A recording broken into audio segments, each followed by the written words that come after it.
Colbertisme et la Creuse, quel est le rapport? Alors, le trait d'union, c'est la ville d'Aubusson, les tapisseries d'Aubusson. C'est une idée de Colbert, ça? C'est une idée de Colbert. Si je puis remonter un petit peu dans le temps, Ouais. Jean-Baptiste Colbert est un personnage qui est né dans un milieu assez simple, de drapier à Reims.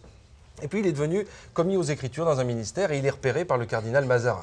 Il a quel âge? Il est jeune, là. Ah hein, oui, à oui, cette il est époque-là, très jeune, mais le cardinal suggère à Louis XIV, sur son lit de mort, de conserver auprès de lui Colbert, en disant surtout gardez ce gars-là parce que c'est un type formidable. Vous allez le voir.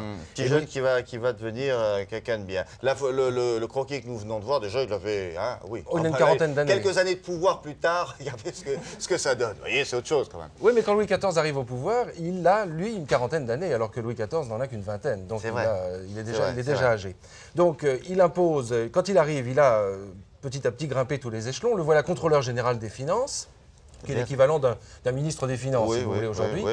Et il impose sa patte. Alors il dit, voilà, pour moi, l'économie en France, c'est le tout État. Il faut absolument que l'étatisme soit total, et c'est la création notamment des manufactures royales. Ah, d'où la création d'Aubusson, entre autres. En 1665, manufacture royale de tapisserie d'Aubusson. Bon, ça c'est le rapport entre Aubusson, la Creuse et Colbert. Mais on va élargir un peu le sujet. Quand on dit Colbert, colbertisme, autrement dit un nom propre qui est devenu un nom commun. Il y en a d'autres dans l'histoire, comme ça, des ministres ou des gens de l'histoire de France connus? Alors, puisqu'on parlait de ministre des Finances, je voudrais vous parler d'un ministre des Finances de Louis XV, contrôleur général lui aussi, Étienne de Silhouette. Silhouette? Silhouette, c'est son vrai nom. Il s'appelait Monsieur de Silhouette. De Silhouette. Oui. Mais la Silhouette, ça vient de là? Ah, ça vient de là, c'est-à-dire qu'il arrive au ministère des Finances, il n'y a plus d'argent dans les caisses, alors il serre la vis. C'est-à-dire qu'il fait des économies dans tous les rayons, si j'ose dire. Ouais. Plus de dons, plus de gratifications, plus personne ne touche rien de l'État. Tollé général, il reste 4 mois, il donne sa démission au bout de 4 mois.